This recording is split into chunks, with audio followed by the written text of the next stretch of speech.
इयत्ता 9वी गणित भाग 1 प्रकरण 2 वास्तव संख्या त्यातील सराव संच 2.3 मधील प्रश्न 7वा आज या व्हिडिओमध्ये आपण अभ्यासणार आहोत. मागील व्हिडिओमध्ये आपण 4, 5, 6 हे 3 प्रश्न अभ्यासले होते. आता प्रश्न 7वा आहे पहा. गुणाकार करा व तो सोप्या रूपात लिहा. यामध्ये पहिला प्रश्न आहे 3 कर्णी 12 कोटी 2 गुणुले कर्णी 18 कोटी 2 या दोन्ही करणीची कोटी समान आहे. समान कोटी असल्यानंतर सुरुवातीला आपण या दोन्ही करणींना सोपे रूप द्यायचे. म्हणजे कर्निस्थ संख्येचे अवयव पाडून आपण त्याला सोपे रूप दिल्यानंतर करणीच्या बाहेर ज्या संख्या असतात त्या संख्याचा गुणाकार बाहेरच्या बाजूला करायचा आहे आणि करणीच्या आतल्या संख्यांचा गुणाकार करणीच्या आतमध्ये करायचा आहे आणि पुन्हा त्याला आपल्याला सोपे रूप देऊन त्यांचा आपला गुणाकाराच्या स्वरूपामध्ये लिहिता येईल. सुरुवातीला आपण लिहूया 3 कर्णी 12 म्हणजेच 3 कर्णी 12चे अवयव येतात 4 त्रिक 12 गुणुले कर्णी 18 तर कर्णी 18चे अवयव येतात 18चे अवयव येतात 3 सख्खा 18. त्यानंतर कोटी 2 आहे म्हणजे 4चं वर्गमूळ आपल्याला बाहेर काढता येईल. इथे येईल 3 गुणुले 2 4चं वर्गमूळ 2 बाहेर आलं आतमध्ये राहिलं कर्णी 3 गुणुले इथे येईल 3 गुणुले 6 तर ह्याचे अवयव आपल्याला पडत नाहीत ते आहे असं लिहायचे. फक्त ह्या 2 करणीचं रूपांतर आपल्याला एकाच करणीचं रूपांतर 2 करणीमध्ये करता येईल. आपल्याला एकामध्ये येईल कर्णी 3 गुणुले कर्णी 6. एका करणीचे जर अवयव पडत नसतील तर आपल्याला एका करणीच्या 2 करणी आपण गुणाकार स्वरूपात अशा पद्धतीनं मांडू शकतो. त्यानंतर इथे येईल 3 दोन्ही 6 कर्णी 3 गुणुले कर्णी 3 गुणुले कर्णी 6. ज्याप्रमाणे मग आपण एका करणीची 2 करणी केली अवयव पडत नसल्यामुळं परंतु इथं कर्णी 3 इथं कर्णी 3 दोनदा आलेला आहे. या ठिकाणी येईल 6 कर्णी हे 2 एकाच करणीमध्ये आपण घ्यायचं आहे. इथे येईल 3 गुणुले 3 कारण त्यांचे ते अवयव सारखे आहेत. इथे येईल गुणुले कर्णी 6. आता 6 कर्णी 3 दोनदा आलेला आहे म्हणजे त्यातला एक अवयव आपल्याला करणीच्या बाहेर घेता येईल आणि इथे येईल 6 गुणुले 3 आणि इथे येईल गुणुले कर्णी 6. या ठिकाणी आपण 2 करणी आहेत म्हणून त्या दोघांच्या ऐवजी आपण एक अवयव बाहेर घेतलेला आहे. पुढे येईल 6 त्रिक 18 आणि हे जे अवयव पडत नाहीत मग इथे येईल 18 कर्णी 6. तर अशा पद्धतीने आपल्याला या करणीला सोपं रूप देऊन ती करणी आपल्या गुणाकाराच्या रूपामध्ये सोप्या रूपामध्ये अशा पद्धतीने मांडता येते. त्यानंतर उदाहरण दुसरं आहे पहा. 3 कर्णी 12 कोटी 2 गुणुले 7 कर्णी 15 कोटी 2 कोटी समान आहे म्हणून आपल्याला हा गुणाकार करताना अगोदर या करणीला सोपं रूप द्यायचं. तर 12चे अवयव पाडायचे 3 कर्णी 4 त्रिक 12. आपल्याला 6 दोन्ही 12 पण अवयव पाडता येतात परंतु 6चे पण आपल्या वर्गमूळ काढता येत नाही म्हणून आपल्याला 4 त्रिक 12 4चं वर्गमूळ आपल्याला काढता येते. गुणुले 7 कर्णी 3 5 15. आता इथे 4चा अवयव 4चं वर्गमूळ बाहेर निघते तर 4चं वर्गमूळ निघेल 2. इथे येईल बरोबर 3 गुणुले 2 कर्णी आतमध्ये 3 राहणार गुणुले 7. आता 3चं वर्गमूळ निघत नाही 5चं पण निघत नाही पण आपल्या करणीचं आपल्याला विभाजन करता येईल. इथे येईल 7 कर्णी 3 गुणुले कर्णी 5 एका करणीचे 2 करणीमध्ये रूपांतर. त्यानंतर या ठिकाणी हा कर्णी 3 आहे इथं कर्णी 3 दोनदा आलेला आहे म्हणून आपण या ठिकाणी 3 गुणुले 2 गुणुले 7 करायचं आहे आणि हा कर्णी 3 या करणीच्या शेअर लिहायचं आहे आणि ह्या गुणाकाराशी जे हा पूर्ण संख्या इथे लिहायची आहे. इथे येईल 3 गुणुले 2 गुणुले 7 आणि या कर्णी 3 आणि त्याच्या शेजारी ही गुणुले कर्णी 3 गुणुले करणी 5. त्यानंतर करणी 3 दोनदा आलेला आहे, ते मात्र आपण एका करणीमध्ये लिहू शकतो अशा पद्धतीने. बरोबर 3 गुणुले 2 गुणुले 7 गुणुले एकाच करणीमध्ये लिहायचं आहे 3 गुणुले 3 गुणुले करणी 5.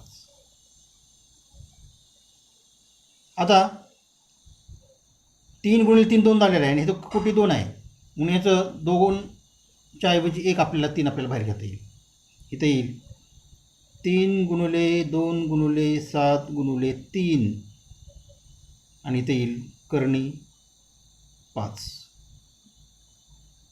पुढं आता या करणीच्या भाज्या संख्या आहेत सर्वांचा गुणाकार करून घेऊ आपण. 3 दुनी 6, 6 7 42, 42 गुणुले 3 बाजूला इथे करू आपण 42 गुणुले 3, 3 दुनी 6, 4 त्रिक 12 म्हणजे इथे येईल 126. आपलं उत्तर येईल 126 करणी 5.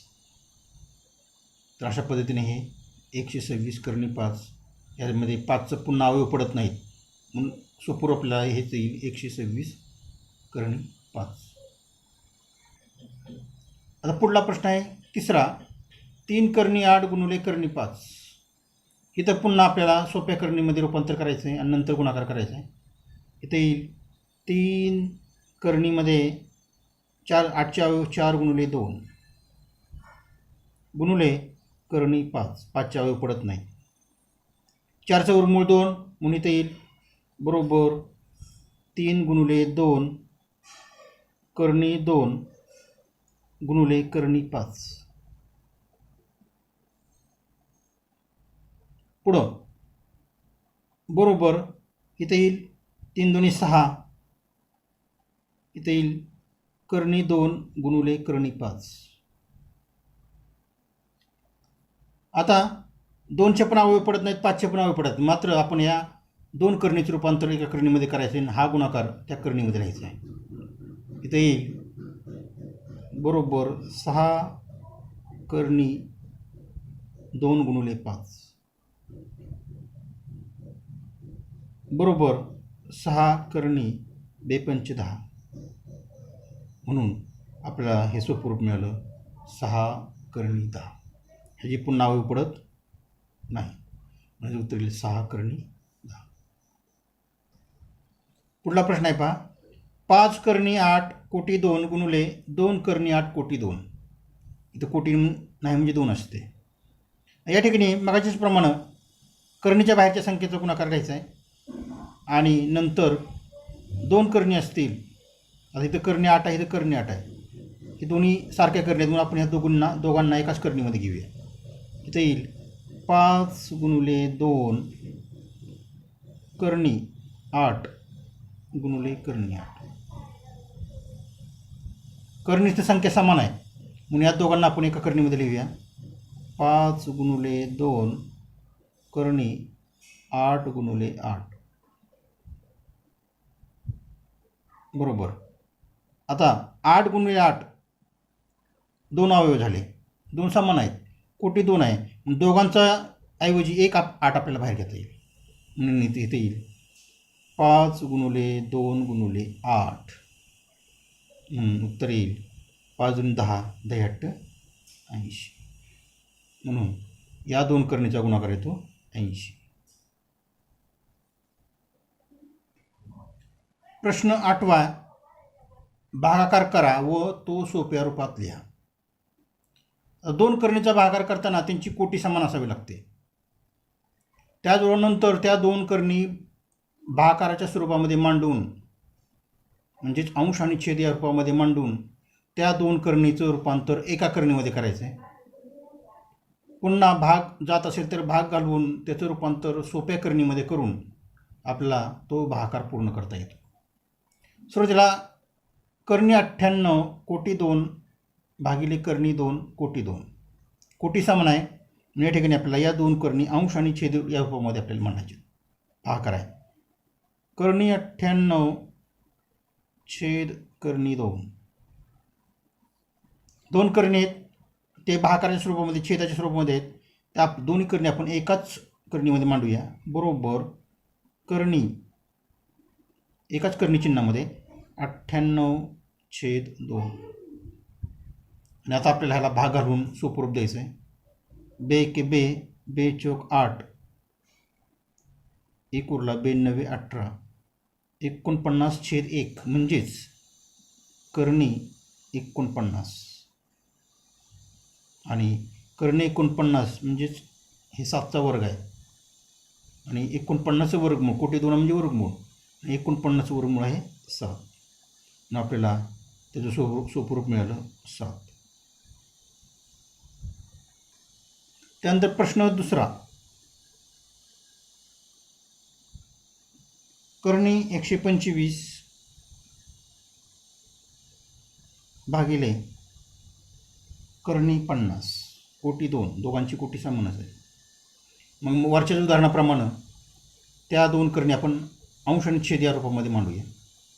हा बरोबर करणी 125 छेद भागिले म्हणजे छेद करणी 50.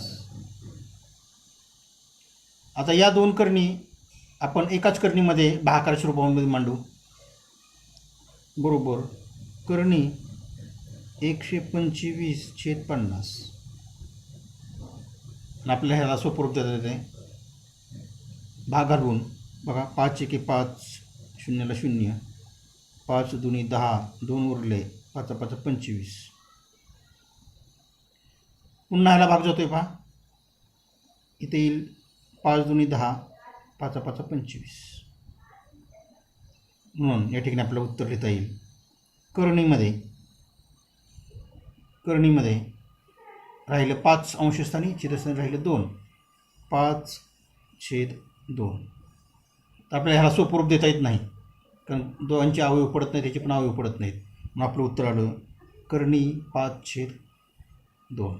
करणीमध्ये 5/2 हे आपलं उत्तर. आता पहा तिसरा प्रश्न त्यातलाच भागाकारामधलाच. करणी 54 कोटी 2 भागिले करणी 27 कोटी 2. कोटी समान आहे, मध्ये भागाकार चिन्ह आहे, म्हणून आपल्याला सुरुवातीला या दोन करणी आपण भागाकाराच्या स्वरूपामध्ये मांडूया, अंश आणि छेद या रूपामध्ये. करणी 54 छेद करणी 27. दोन वेगवेगळ्या करणी आहेत, त्याचं रूपांतर आपण एकाच करणीमध्ये करूया. मोठी करणी 54/27. ह्याला आपण भाग घालूया. का 5 आणि 4 9, 2 आणि 7 9, म्हणून या ठिकाणी 3 ने भाग जातो. 3ची कसोटी, 3 9 27, 3 1 3, 2 उरले, 3 8 24. पुन्हा 9 1 9, 9 2 18. जे आपल्या इथं मिळालं करणीमध्ये 2/1. आणि 2/1 म्हणजेच 2, म्हणजे ते मिळालं करणी 2. आता हे जे अवयव पडत नाहीत म्हणून हे आपलं स्वरूप झालं करणी 2. त्यानंतर यातलाच चौथा प्रश्न आहे पहा. तो प्रश्न आहे करणी 310. करणी 310 भागिले करणीमध्ये 5. दोघांची कोटी समान आहे, 2 2, म्हणून या दोन करणी आपल्याला भागाकार स्वरूपामध्ये अशा पद्धतीने मांडता येतील. हा करणी 310 छेद भागिले म्हणजे छेद करणी 5. आता आपल्याला एकाच करणीमध्ये दोन करणी लिहायचे. एकाच चिन्हामध्ये करणी चिन्हामध्ये 310 छेद 5. आणि 5ने भाग जातोय. 5 आणि 0 जर शेवटी असेल संख्येच्या तर त्याला 5ने भाग जातो. 5 1 5, 5 36, हातचा 1 10, 5 2 10. ह्याचं उत्तर मिळालं करणीमध्ये 62/1. आणि 62/1 म्हणजेच करणी 62. तर आपल्याला स्वरूप देता येत नाही, कारण हे जे अवयव पडत नाहीत, जरी आपल्याला अवयव पडले तर त्याचं वर्गमूळ निघत नाही, म्हणून आपल्याला हे उत्तर मिळालं कर्णी 62.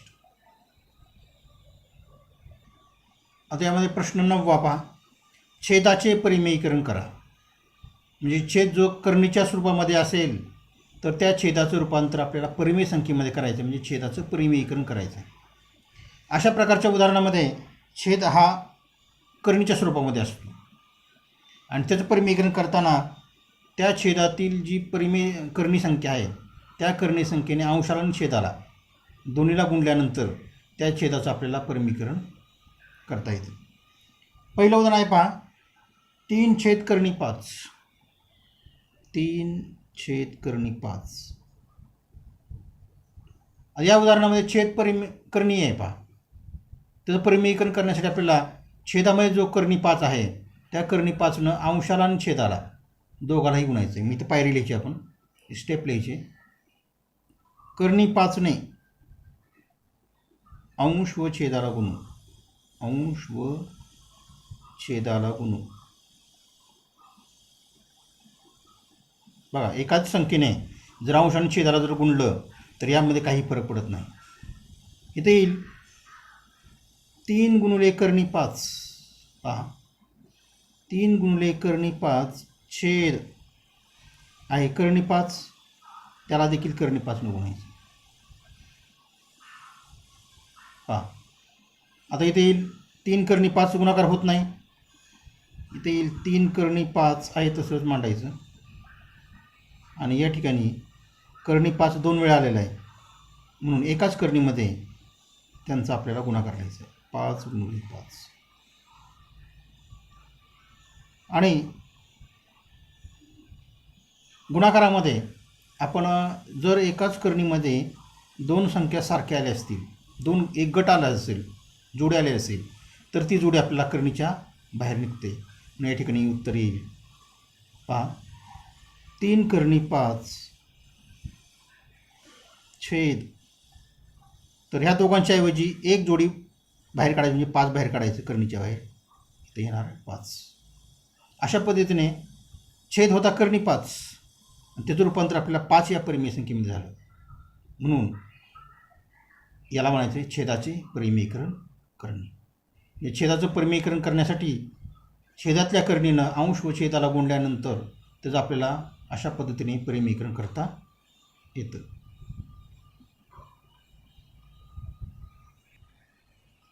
दुसरं उदाहरण पहा. छेदाचं परिमेयीकरण करामधले दुसरं उदाहरण 1/14.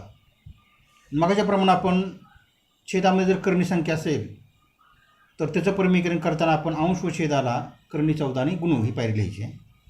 अंश व छेदाला कर्णी 14ने गुणू. ते येईल बरोबर 1 गुणिले कर्णी 14 छेदामध्ये आहे कर्णी 14 गुणिले कर्णी 14 आणि 1 गुणिले कर्णी 14 म्हणजे कर्णी 14 येणार आहे, त्यात काय बदल होणार नाही. मात्र छेदामध्ये दोन कर्णी जर समान असतील तर आपण त्या एकाच कर्णीमध्ये मांडून 14 गुणिले 14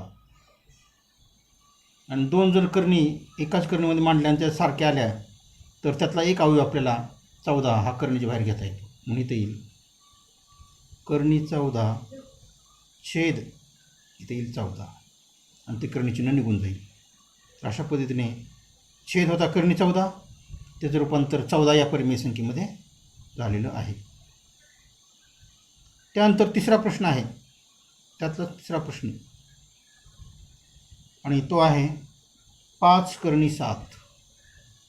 5 कर्णी 7. इथं देखील आपल्याला स्टेप लिहायचे, पायरी लिहायचे. कर्णी 7ने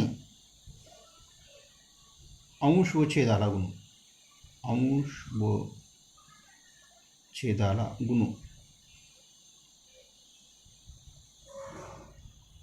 अंश आहे 5, इथे येईल 5 गुणिले कर्णी 7 छेद कर्णी 7 आहे छेदामध्ये, त्यालाच कर्णी 7 न गुणायचं आहे. बरोबर 5 कर्णी 7 छेद 2 कर्णी सारखे आहेत, त्याच एका कर्णीमध्ये लिहिल्यानंतर ते येईल 7 गुणिले 7. आणि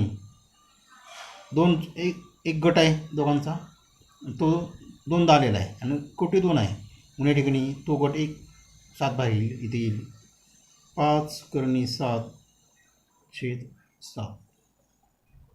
आणि ह्या छेदाचं आपल्याला परिमीकरण अशा पद्धतीने करता आलं. त्यानंतर प्रश्न चौथा प्रश्न आहे 6 छेद 9 कर्णी 3. 6 छेद 9 कर्णी 3. आता यामध्ये देखील आपल्याला छेदामध्ये कर्णिस्थ संख्या जी आहे कर्णी 3 यानंच गुणायचं आपल्याला.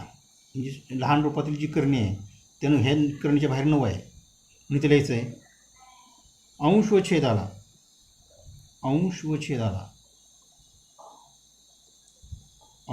छेदाला कर्णी 3 ने गुणू. इथे येईल बरोबर 6 गुणुले कर्णी 3 छेद 9 कर्णी 3 छेदामध्ये आहे त्याला देखील कर्णी 3नच गुणायचं गुणुले कर्णी 3. आता या ठिकाणी 6 कर्णी 3चा गुणाकार तोच येणार आहे म्हणजे 6 कर्णी 3च येणार आहे. छेदामध्ये 9 कर्णीच्या बाहेर आहे आणि कर्णी 3 याचं आपल्याला एकाच कर्णीमध्ये रूपांतर करायचं. कर्णी 3 गुणुले 3. पुढं 6 कर्णी 3 आहे त्याच पद्धतीनं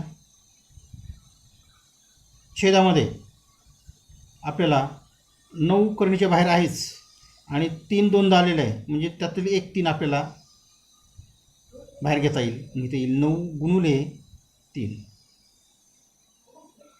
आणि या ठिकाणी जर पाहिलं आपण तर हे 3 कर्णीच्या बाहेरच आहे, हे 6 कर्णीच्या बाहेर आहे आणि इथं आपल्याला 3 1 3 आणि 3 2 6 असा भाग घालता येईल कारण दोन्हीही कर्णीच्या बाहेरच आहेत. आणि म्हणून आपलं उत्तर येणार 2 कर्णी 3 छेद 9 1 9 इथे ना. तर अशा पद्धतीने 9 म्हणजे परिमेय संख्या आली तर अशा पद्धतीने ते करणीचं आपल्याला अशा पद्धतीने परिमीकरण करता येतं. त्यातलं शेवटचं उदाहरण पहा 11 छेद कर्णी 3. यामध्ये स्टेप लिहायची आपल्याला कर्णी 3 ने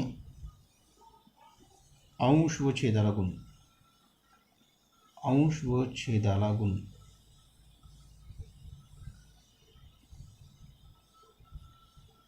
इथे लिहायचं आहे 11 गुणुले कर्णी 3 अंशाला गुणलं छेद कर्णी 3 गुणुले कर्णी 3 छेदाला देखील गुणलं अंश आणि छेदाला कर्णी 3 गुणलं. तर इथे येईल 11 कर्णी 3 त्याचा गुणाकार होणार नाही 11 कर्णी 3. इथं मात्र 2 वेगवेगळे कर्णी आहेत परंतु कर्णीची संख्या समान आहे त्यांना आपण एकाच कर्णीमध्ये लिहू शकतो 3 कर्णी 3 गुणुले 3 बरोबर 11 कर्णी 3 छेद कोटी 2 आहे हा गट सारखाच आहे म्हणून यातला एक 3 आपल्याला बाहेर घ्यावं लागेल कर्णीच्या. इथे येईल 3 म्हणून या ठिकाणी आपल्याला उत्तर मिळालं 11 कर्णी 3 छेद 3 म्हणजेच या कर्णीचं आपल्याला कर्णीतील छेदाचं अशा पद्धतीने आपण परिमीकरण केलं.